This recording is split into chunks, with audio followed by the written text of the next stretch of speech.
Introduce you to our speaker today, Russell Poucher, President and Founder of Creative Resources Technology Group. Prior to starting Creative Resources, Russell worked as a Macintosh system administrator for several leading pre-press firms in Orange and Los Angeles counties. He has earned numerous certifications in networking and telecommunications, as well as holding Apple Certified System Administrator certifications, the highest and most difficult to get from Apple. By combining his knowledge of the pre-press and printing industries, Russell has been able to provide fully integrated technical solutions to all his clients.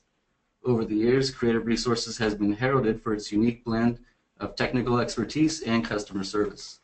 Over the past 20 years, he has been recruited by Apple to help with several initiatives, including writing curriculum for Apple's technical certification classes, being an Apple certified trainer, hosting an Apple certified training center, and contracted as an Apple professional services provider and put in charge of training other Apple consultants from Orange and San Diego counties. So without further ado, I'm going to hand things over to your presenter today, Russell Poucher. Well, good afternoon, everyone. David, thank you for the introduction. So my name is Russell Poucher. I am the founder of CRTG, and we specialize in helping clients on the Apple platform to secure their systems and their networks. Today, I'm going to share with you some information that could literally save your business and your bank account. It's actually some pretty scary stuff that we're going to talk about here, but it's really good. So thank you for joining us. And without further ado, I'm going to be showing you how I've been able to help small businesses like all of you here today drastically reduce security risks. As you know, this is probably something that sets on your hearts as well.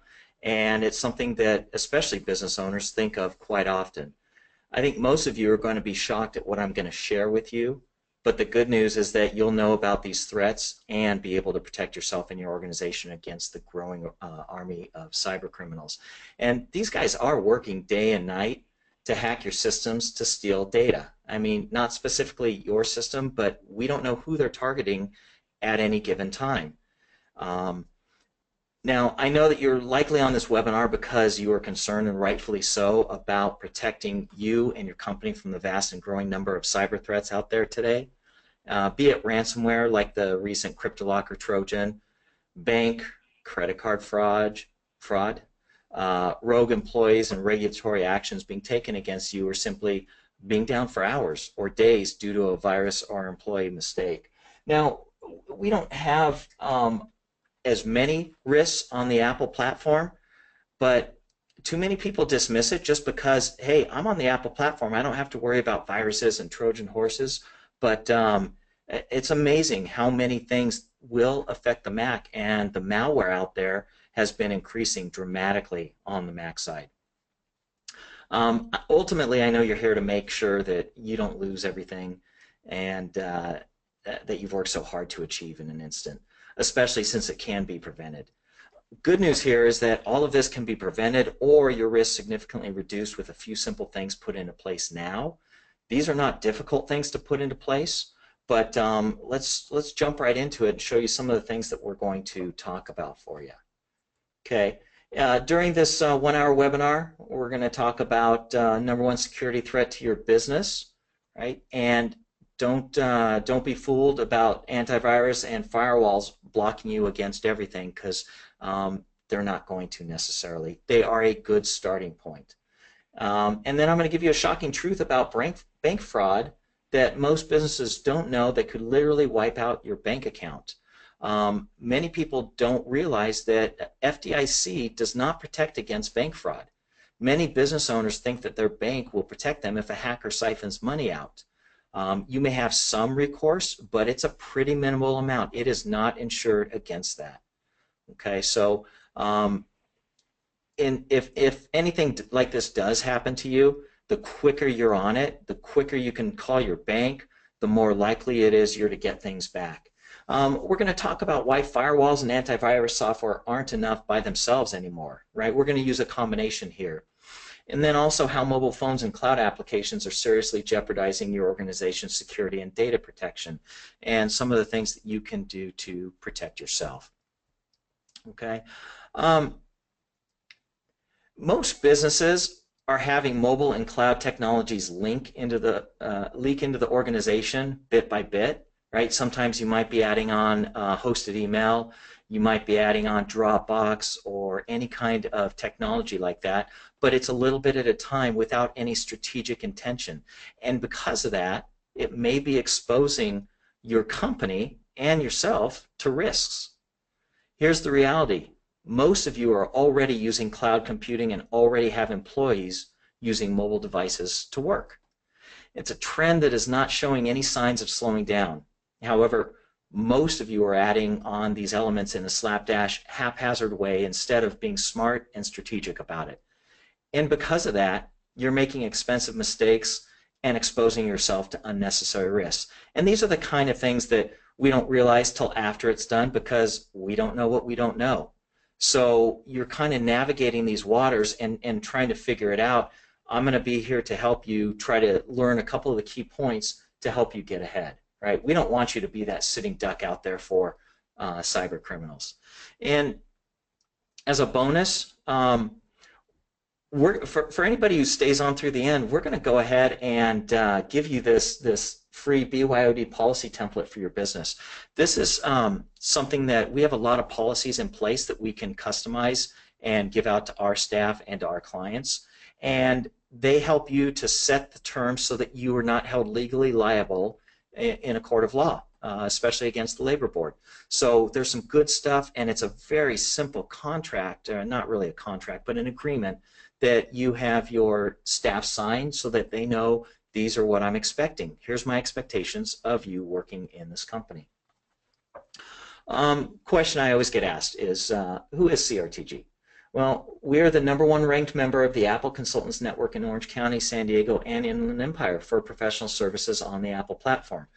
We started the business strictly for the Apple platform, and when we take a look at our mix of clientele, we are at about 98% Macs and about 2% PCs, because we support some PCs within environments for our clients as well. We built an award-winning Apple-based managed services platform and infrastructure, and this is so we can proactively manage our clients' networks and do some of the things like security threat management, patching and updates, things that are totally proactive. And we've been around now for over 20 years. It's amazing how much stuff has changed over that 20 years and how technology has evolved and the kinds of changes that we have to make on a daily basis or monthly basis. Security is one of those things that never slows down. It is always an active participant that we always are taking a look for threats and ways to stop them. And unfortunately, sometimes that means that we're buying new hardware or new software, and that's just the nature of the beast. We are also an Apple authorized training partner. So I've been teaching the Apple certification classes for 16 years now, and they're amazing, some of the students that we get to come through them. Most of what I do is to help business owners and executives who are frustrated by slow network and device speeds. They're concerned over losing valuable data. They're upset with applications that aren't running properly or up to snuff for how they think they should be. They're under pressure because their current in-house IT is overwhelmed, or they're nervous about downtime and lost productivity due to computer problems. And that's why we take a proactive approach. All right. Success in the context of our discussion today is that you might not have been attacked yet, or if you were compromised, the consequences weren't significant. Therefore, because of your success in not being a target yet, you may have become complacent about security measures in your organization. Now, we actively monitor the threats that we get, and I know how many times we've been attacked, and I've had one that took me completely by surprise. We were able to mitigate the problem fairly quickly, but I was just amazed that somebody got to the level that they got, and we still had other security measures in place. And we've done the same with our clients when we see an attack that's happening. So this is a business, right? Cybercrime is a business. Some of these cybercrime rings have become very sophisticated. They're well funded, well organized, and unlike other businesses, they don't have to follow the rules, right? They are breaking the law by their very nature. And in the following slides, we're going to go ahead and stress this and give you some specific examples. I love this chart. So a lot of you have heard about some of the problems that we've seen as far as breaches go, right? Data breaches by eBay, Home Depot, Target. They hit the news because they're big-time media. Now, in the old days, cybercrime business was pretty simple. You bought a gun or a knife, hid out in a dark alley, and when someone would walk by, you jump out and say, stick them up, and take their money. Startup costs and overhead were low, and if you didn't get caught, you'd be okay. But of course, just like any business owner, criminals started thinking, how can I grow my business? That is their business. Of course, technology answered that question. Trains came along, and instead of robbing one person at a time, criminals could rob 200 to 300 people at a time. And robbing trains was a far more lucrative catch than robbing individuals, because these trains were crossing remote areas where there weren't organized police forces. It was sparse. Second, individuals who were wealthy enough to afford a train ticket were worth robbing. And they were rounded up and sitting in a large, single, convenient location. Today, thanks to advancements in technology and an ever-increasing trend of storing financial and personal information on third-party cloud platforms, the new train robberies are cybercrime related. Now think about it. If a criminal wanted to rob 100,000 people at once, they could do it in the old-fashioned way. Right? No, they couldn't. There's no way to hit 100,000 people at a time. Not the old-fashioned way. Today, all that is needed is a hack into a single large platform, and they can use advanced technology to instantly rob millions of dollars. And they are, as you can tell by the increasing number of attacks that make the news every day. And it's really only the big ones that are making the news. They are considered newsworthy. So we don't hear about a lot of the smaller ones. Now, I'm going to share the link where I got this information from, and it shows in real time the hacks that are out there. I actually have quite a list of links that I'm going to give you guys so that you can look up this information on your own, and most of it gives you real-time information because it'll scare you. It'll scare you how prevalent it really is. Do you guys remember the JP Morgan credit card hack? It wasn't just one person stealing a credit card. It was one person or a small group of people who stole tens of millions. Right now it's estimated at $80 million of personal credit cards and robbed 7 million small to medium businesses in one fell swoop. And this was right on the heels of the Target and the Home Depot attacks, where 40 million credit cards were stolen at Target and 56 million were stolen from Home Depot. Now, think about that. Never in the history of mankind has any one person or small group of people been able to rob so many so quickly and in one fell swoop. It blows my mind. Cybercrime is a thriving and growing business.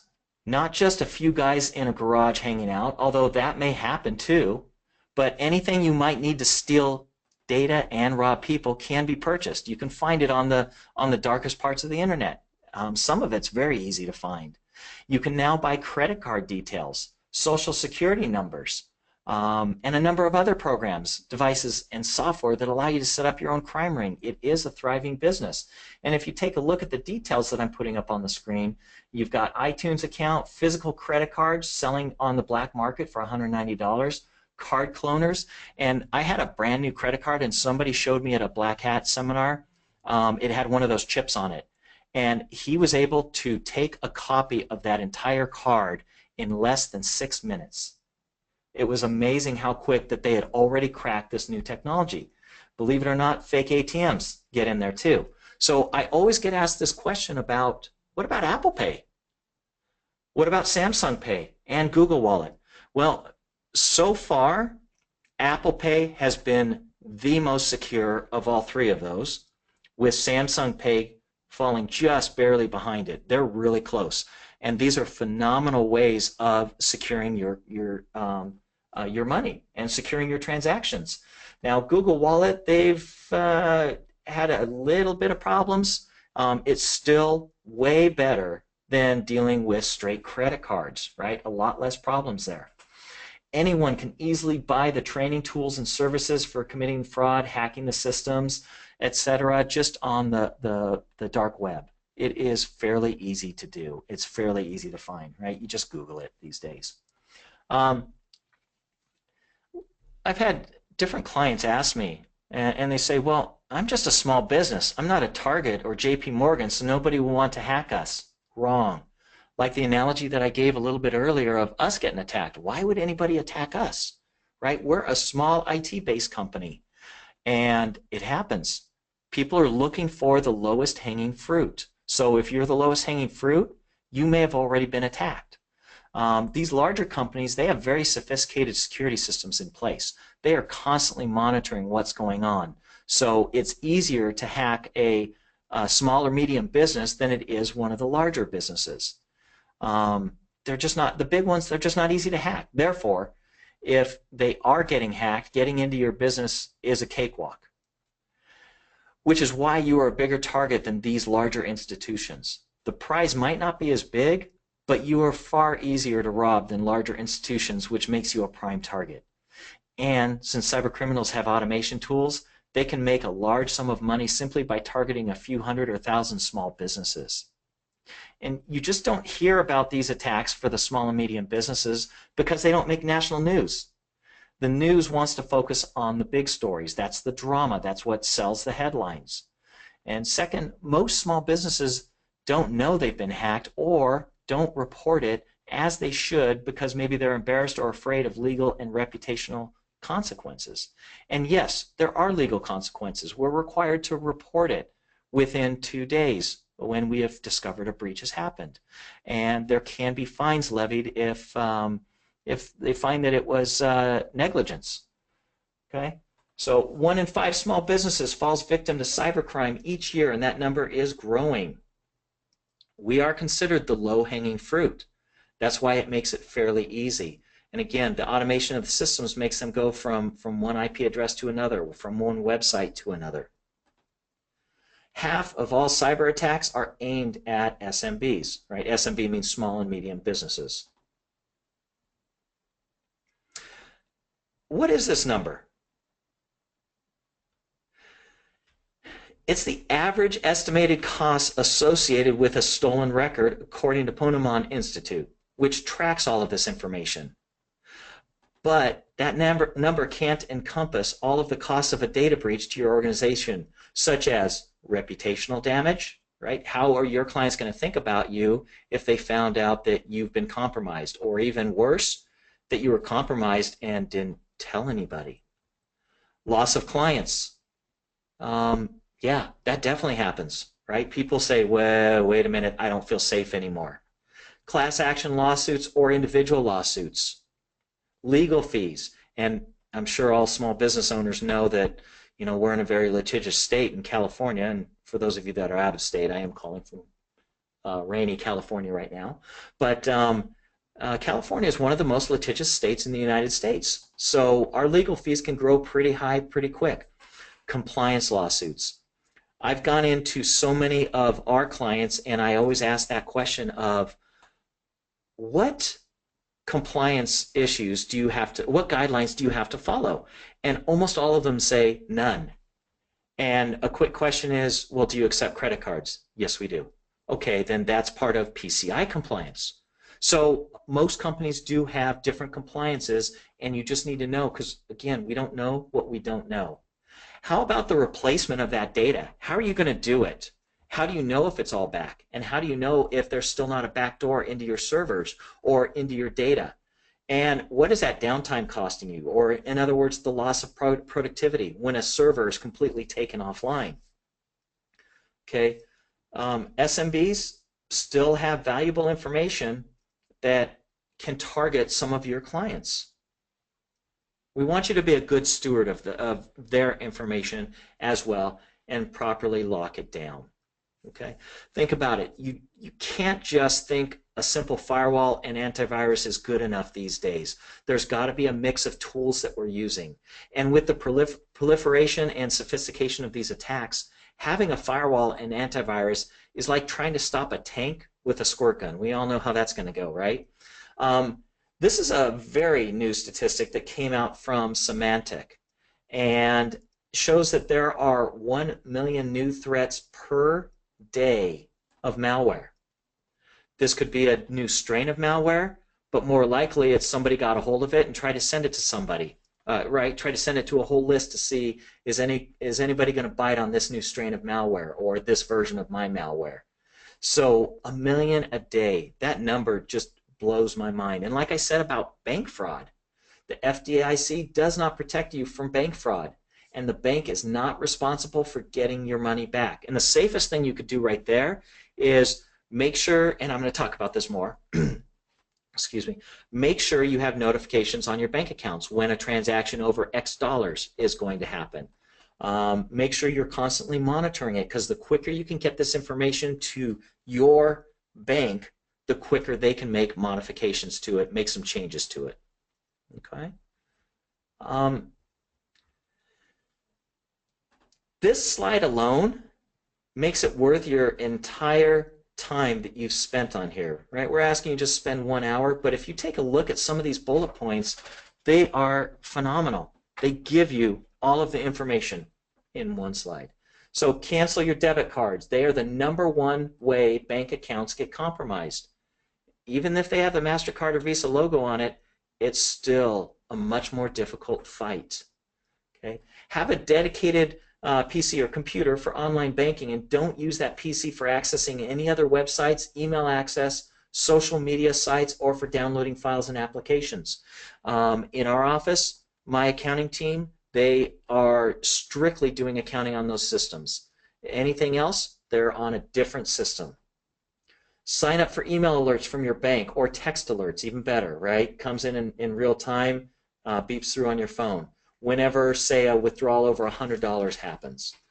If you require doing any wire transfers, make sure you tell the bank only my wet signature is going to work for this, and they won't try to do anything electronically. Having your money spread out in multiple accounts to minimize the risk, that's a pretty good idea too.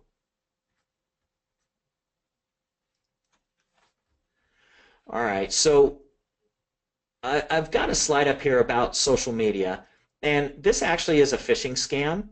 Some of these phishing scams are so good. I've had people in my office ask me, is this legit or not? And I love that they're asking me that, but the fact that most people can't determine on their own if it's legit or not, that's a scary thought.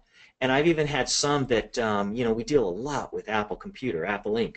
And I've had emails come from them that I have to take a second look at, like, something looks a little out of line there, but they got it almost exactly right. A phishing scam is simply designed to get you to click on a link and go to their servers where they can get some information out of you. 600,000 Facebook accounts are hacked every single day. Now, most of it is because of poor passwords, right? Social engineering can figure that out.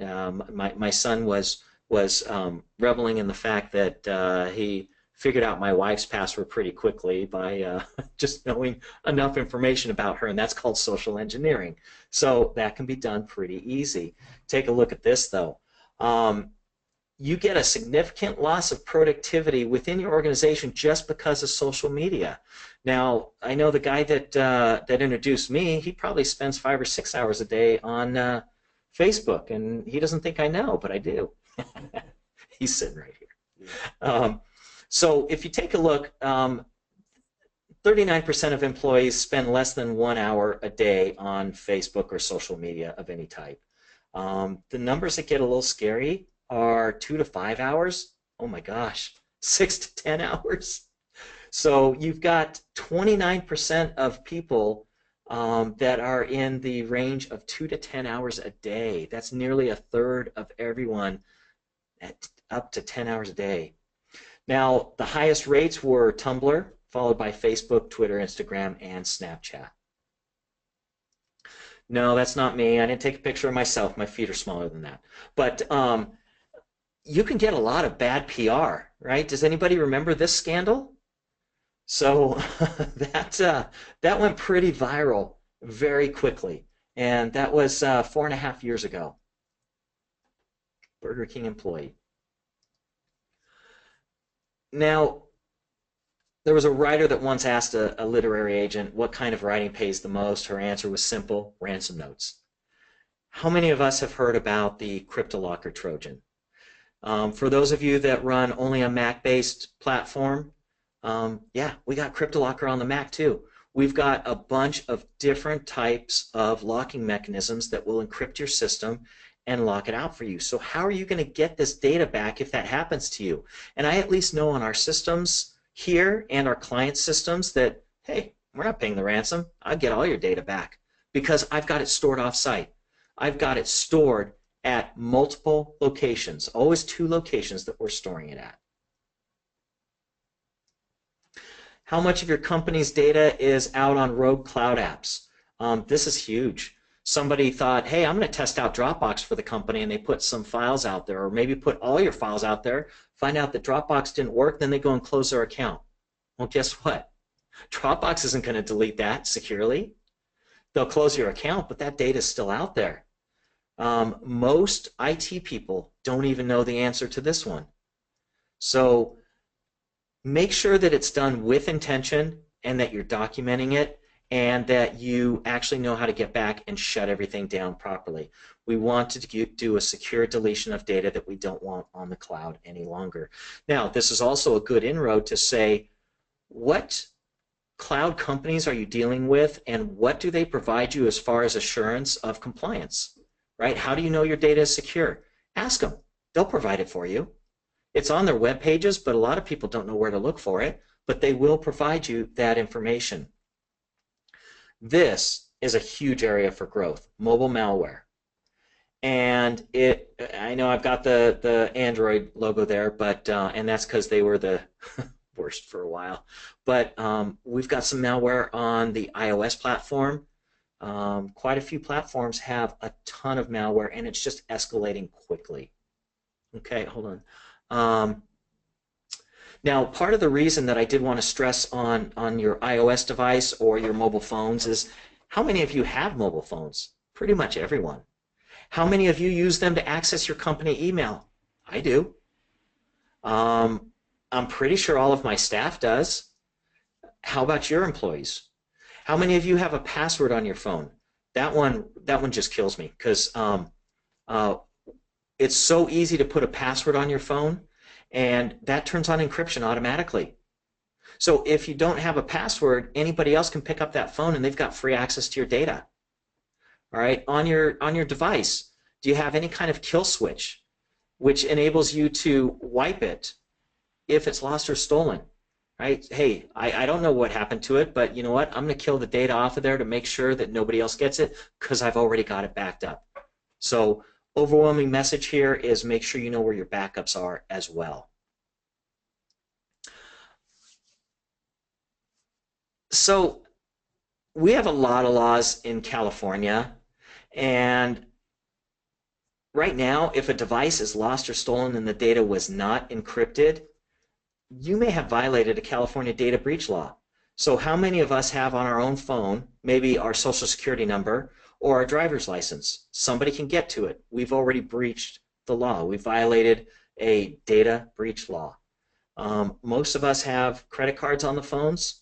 Most of us have logins and passwords on the phones. So if you think about how much data that you keep there, it's incredible. These phones that we've got in our pockets are more powerful than the computers that we were working on 10 years ago. They blow them away. And so we've become exceptionally reliant upon the technology. Realtors, they keep social security numbers on contracts. CPAs keep a lot of financial information and records for their clients. Even as an employer, you keep this information about employees, which could be deemed a data breach violation if stored and not encrypted. Encryption is extremely important and very easy to do. Spam still remains the single biggest driver of big breaches today, right? And spam could come in the form of malware, a phishing scam. That's how the JP Morgan one happened. That's how Target happened. RSA security, that's their business, is security. That's how it happened with them. It was a poisoned email that went to one employee who looked at it and thought, this looks legitimate. I'm going to go ahead and click on that link. So there's so many moving parts here. How do you protect yourself? Okay, well, having solid unified threat management in place, not just random haphazard security software. Unified threat management, let me explain this a little bit. This is when you have a firewall in place. It blocks a lot of the bad stuff, but the threat management actually analyzes all the data coming in and out of your network and decides when something's looking wrong and starts to shut down that connection. Okay? Proactive monitoring and maintenance to avoid problems before they start. Control what websites employees are accessing. So if your company has no need for anybody to be on Facebook, it's not a company initiative, the marketing department may tell you they got to be on Facebook all day long, you can shut it down. You can shut it down for certain parts of the company. And only you can determine what types of things are inappropriate for your company, right? So a manufacturing company may have different needs than a CPA firm, and may have different needs than a video producer, and so on. Lock down the use of third-party cloud apps. What this means is, and some of you, this will really scare you, and it should. The admin password, the thing that runs everything with your Dropbox or your Work Docs account or your Box.net account, the admin password that controls everything is so simple. I've gone into facilities where the IT manager set it as Apple 123 and forgot to change it. So we've got to look out for simple things like that and make sure that you've visually checked it and locked it down. Implement a mobile device policy and security protocols. So if you're not telling staff, here's what we're going to do under these circumstances, they may not know. So a written policy is great, but training. Talk to them and give them the actual training, and it's just phenomenal, the kind of things that, that start to take shape here. Force passwords that are difficult to hack. That is not as difficult as you think.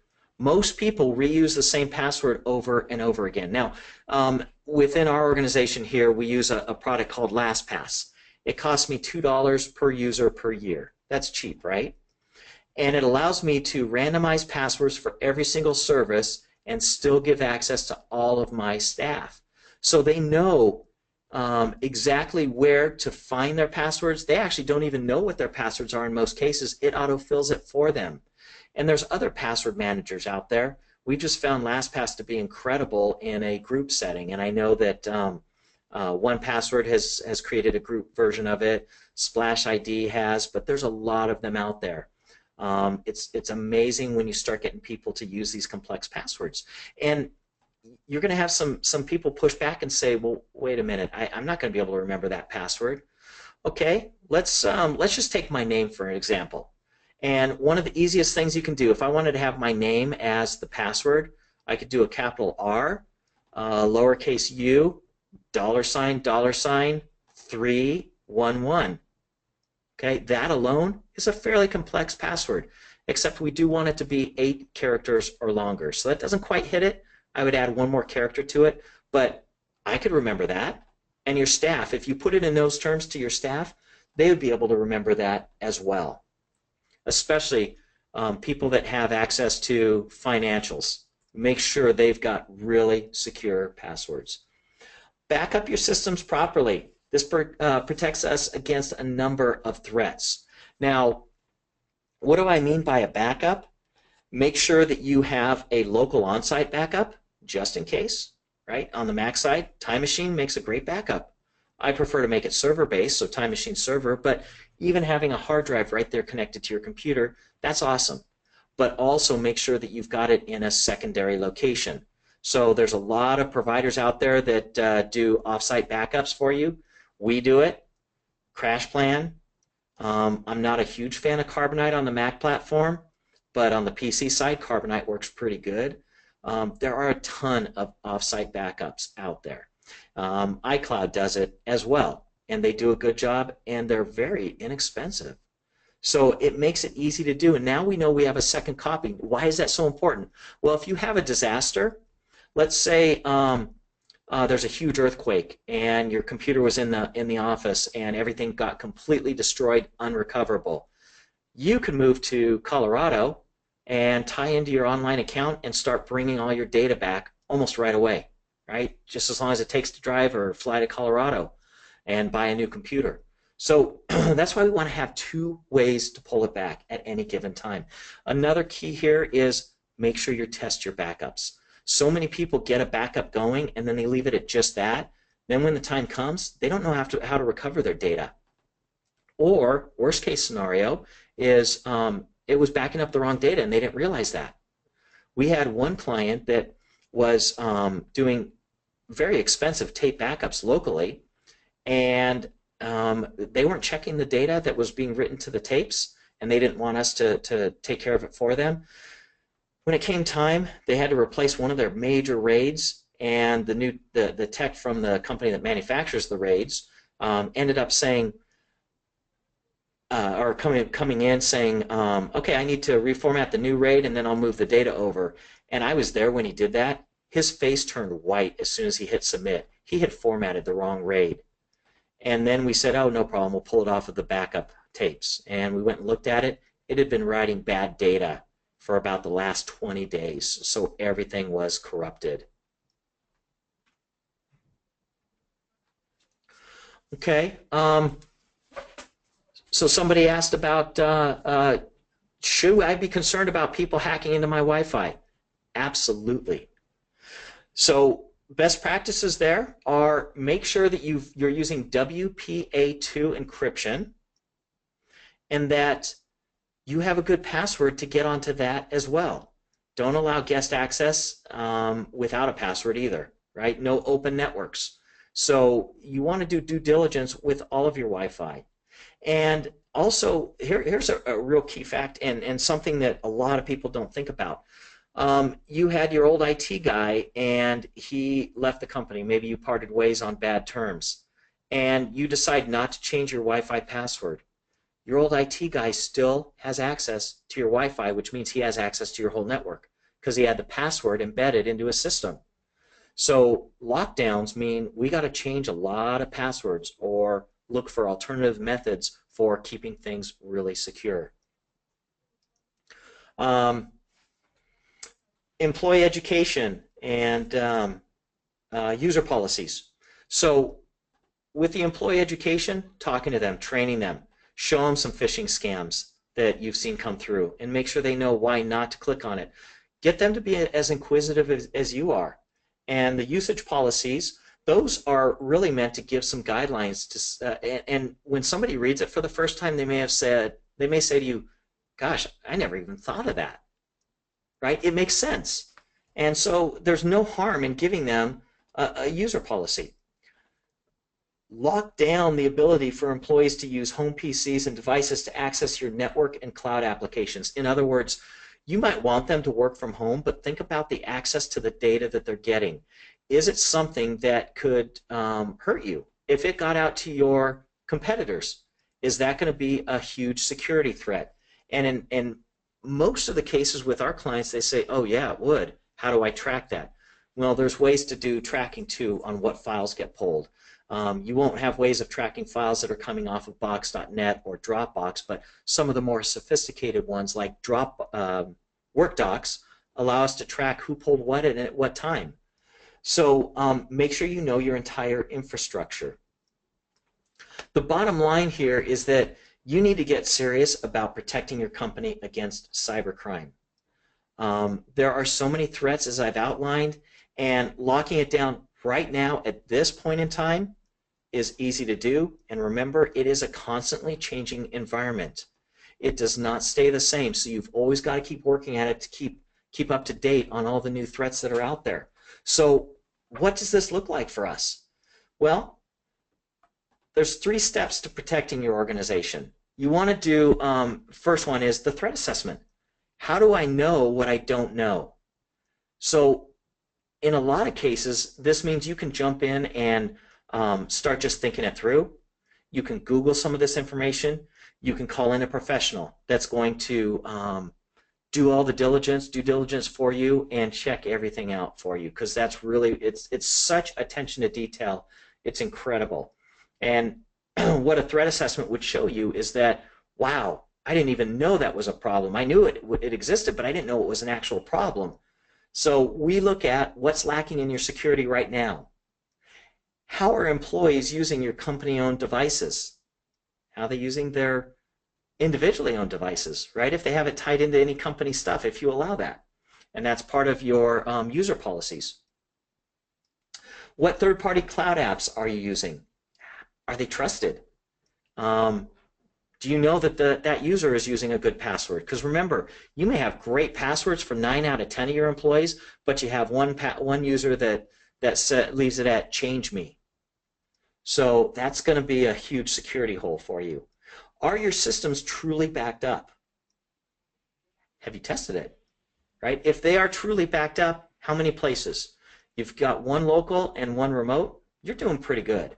And if you know that you can recover that data without a doubt, and you know what data is up there, then that's golden. That is absolutely where you want to be. Again, that's part of due diligence. It takes a little bit of time to go through all of this. Where are you exposed to risk? So I talked about if you accept credit cards, PCI compliance. There's all kinds of compliances. If you deal with government or military, the ITAR compliance.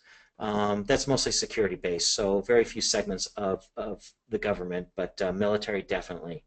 Sarbanes-Oxley for bigger companies. You've got HIPAA, right? We've got a lot of people on this webinar, and I see some doctors' offices on here as well. HIPAA is no nonsense. They will come in, they will audit you, and they will fine you. And they don't accept excuses. In fact, the government found this interesting, that they found enough money to hire so many new people to start doing compliance auditing because they know how much money they're going to make off of it. Here's one of the most simple requirements that has been on the books for 7 years now. Did you all know that you have to keep a trail of every email sent into your organization for the past 7 years? The government just hasn't enforced it. They're talking about, well, they talked about it last year too, but they talked about hiring people this year just to start enforcing these compliances and finding people that don't have all of their email archived. This means even a terminated employee, whether they left or you terminated them. So you've got to keep absolutely everything on file. Whose job is it to make sure your network is protected? And how do you know if they're doing their job?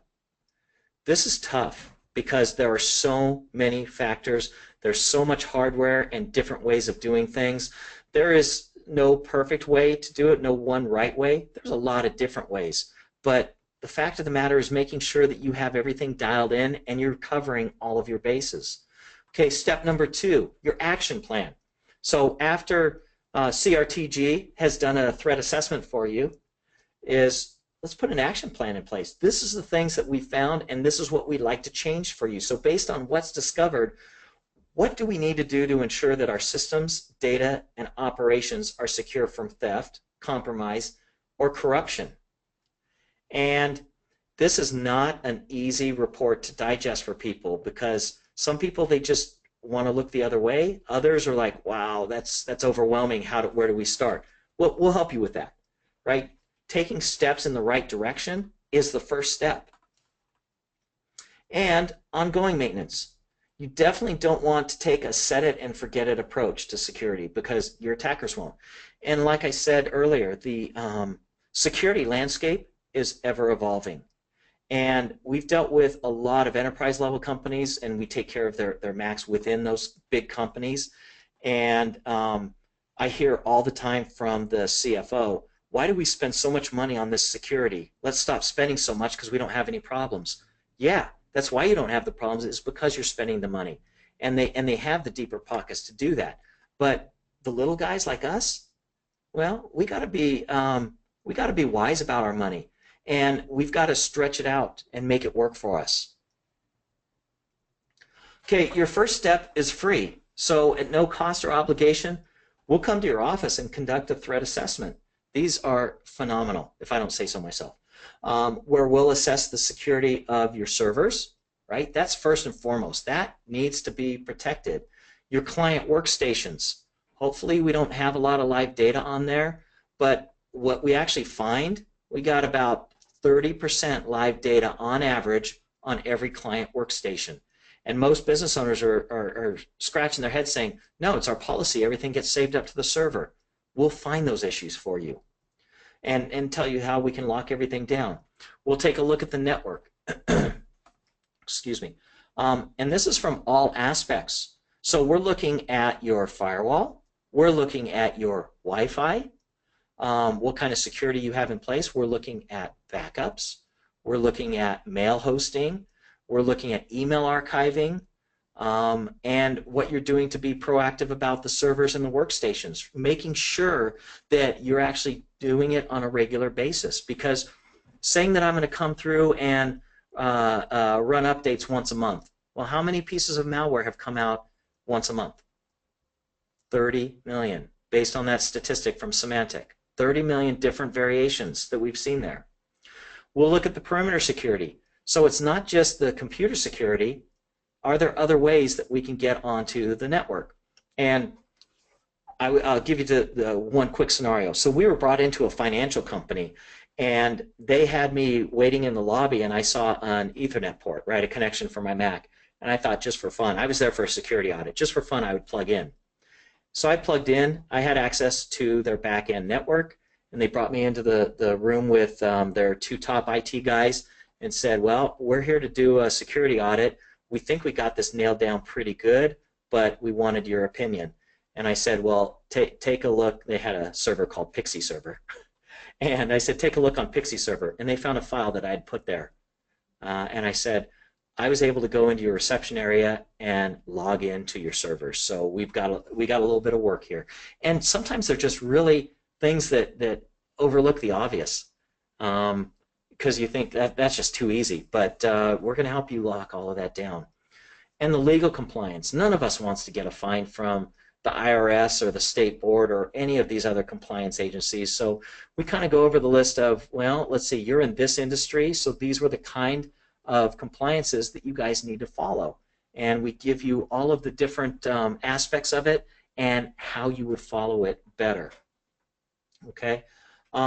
Everybody who signs up will get the BYOD policy, right? It's easy to customize. That's one of the first policies, and that's an easy one to send out. It's a quick read for the users, but it starts to get you thinking about, oh, wow, yeah, I do need to do that. I need to get this in place right away. Okay, so 3 things that you need to know. I can only work with 5 people, and this is just due to time constraints. I'd love to offer this to everyone here today, but the reality is I only have so many hours in a day, so we're trying to keep it, we're trying to offer up some service, but we're also trying to keep it under control for me. I need to sleep too, you know? Therefore, I can only extend it to 5 people. So please only sign up for this if you're truly and genuinely serious about being more strategic with your IT. Do not sign up if you're just mildly curious. I also want to know there won't be any heavy, I want you to know that there won't be any heavy sales pressure. I don't do sales pressure. There's nothing to buy.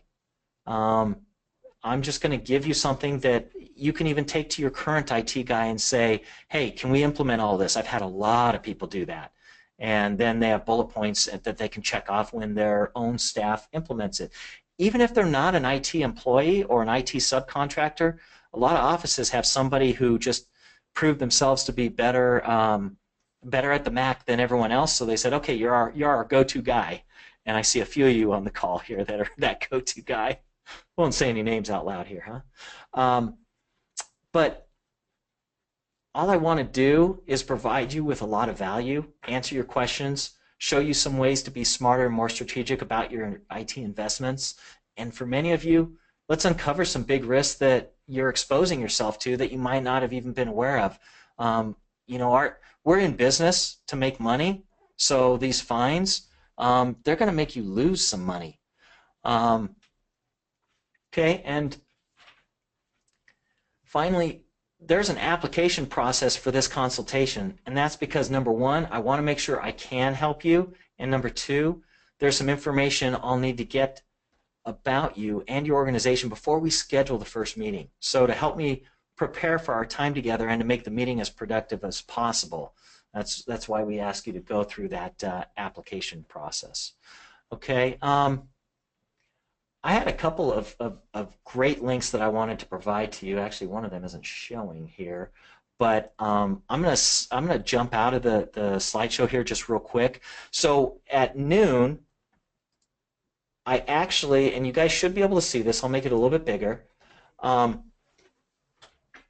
At noon, I went ahead and started doing a scan. Now, this is a service that we put our clients on, so our data for your companies are being reported back here as well.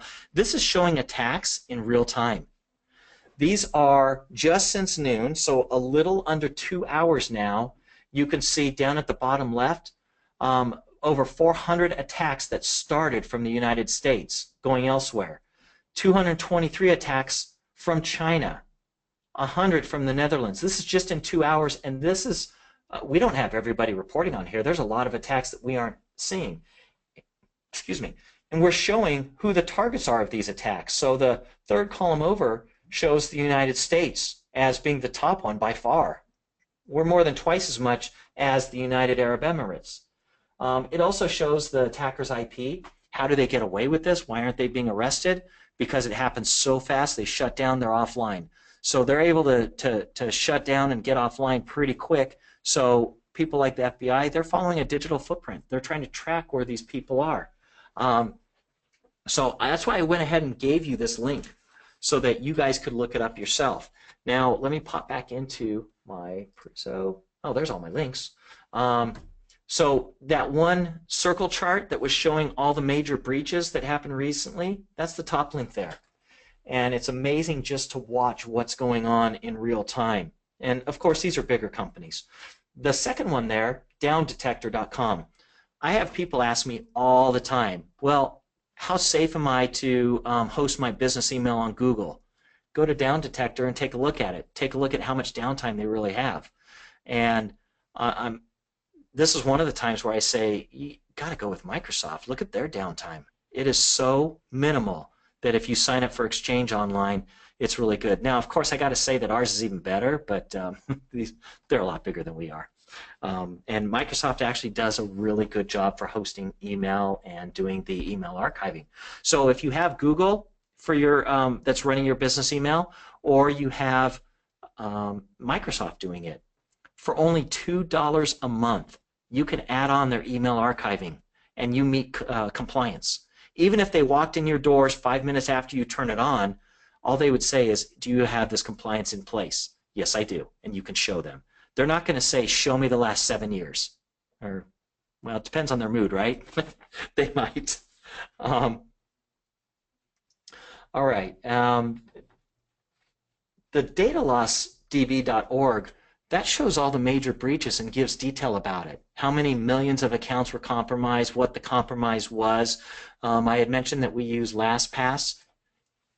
And with LastPass, whenever there's a compromise, I get a little pop-up on my screen saying, hey, you've got an account at so-and-so, and we show that they just got compromised. We need you to change your password immediately. And I'm like, oh, thank you. I hadn't even caught that on my dashboard yet. And, of course, the bottom one there is Norse Corp, which is giving you the information that you see in this map right here. And it's just kind of fascinating to watch, you know, when you have nothing better to do. But it's amazing how many attacks are happening on a regular basis. Okay. Now, David, did you want me to hand this back over to you for some questions? Yeah, I have been moderating the question section on our webinar here, so a lot of questions have been coming in. I'm going to do my best to answer as many as I can and try and consolidate some of these questions into answers that'll kind of suit everybody here. Some of these we did address throughout the webinar. Some of the questions came in early. Are Macs really safer than Windows PCs? Is this still true? We did touch on this lightly. We are seeing more and more strains of malware and viruses being made specifically for Macs.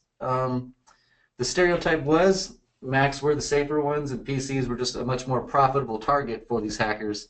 But again, as Macs continue to push their way into the workplace more and more, we are seeing much stronger forms of viruses targeted directly at Macs. So we did touch on that a little bit. Some of the other questions, someone early on asked, what is the Apple Consultants Network? We briefly mentioned that at the intro. Anytime you can go to consultants.apple.com. It will list any service that has been certified through Apple with the ability to support, monitor Apple computers. You may find anything from individual one-man shops who know how to handle Apple computers, or bigger companies like CRTG who have the same certifications and are listed as a consultant.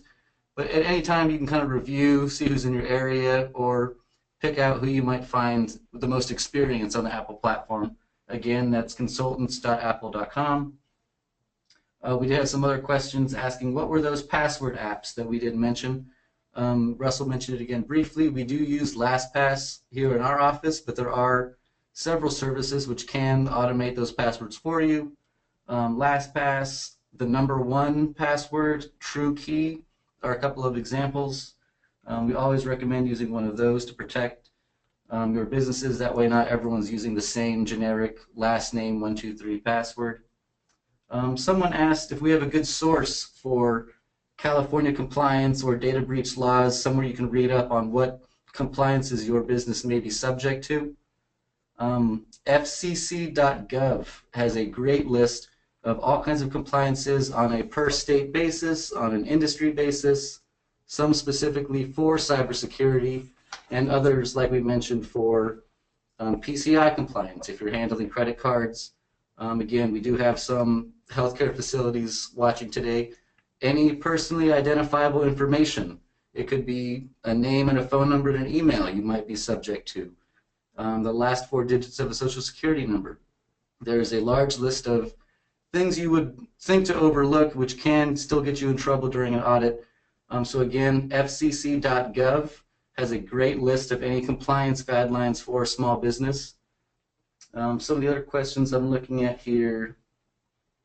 Are there any third-party cloud apps that we would recommend? Russell, I might ask you for a little help on this question. We did mention the vulnerabilities on some of these third-party apps, but maybe Russell, you can answer that a little better. Are there third-party cloud applications that you would recommend? It really depends on needs. There's no one-size-fits-all. I know that Dropbox, for example, was one of the first ones out there, so a lot of people know it. They are not the most secure. I prefer not to use it. That being said, I actually have a personal Dropbox, but it's stuff I don't care about. Things like WorkDocs, that's just incredible, the amount of security that you have in place there and the amount of tracking. So you're going to pay more for it, but in the long run, to me, it's worth it. And it really depends on what cloud app, because there's so many different things. You know, we could talk about CRMs, right? And Salesforce.com, the biggest one out there, they've had major security breaches as well.